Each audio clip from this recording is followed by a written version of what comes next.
All right. So if you get to them to a position here where you get 3v2 over here, and they think, oh, we've got no way through here.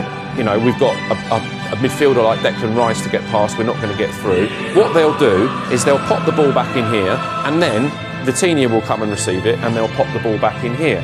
And then teams start to come out against them, but they get nervous. Teams get nervous against them, and they think, don't press too hard, don't press too hard.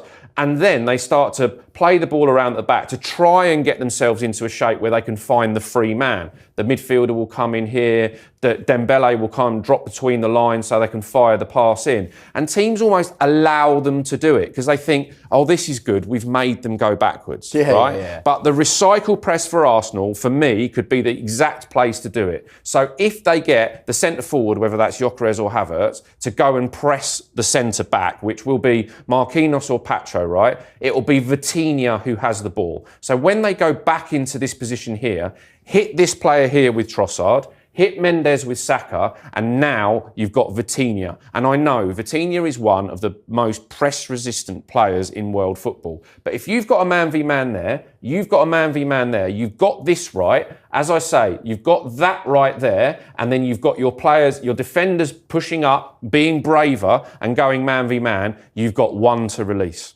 One to release onto Vitinha. And what he does is he dribbles in these positions, he goes around, he doesn't pass the ball, he just keeps the ball, and he actually gets himself into some quite dangerous positions, right? Now, this is rogue. Where before I talked about Zubimendi, Ødegaard, Rice.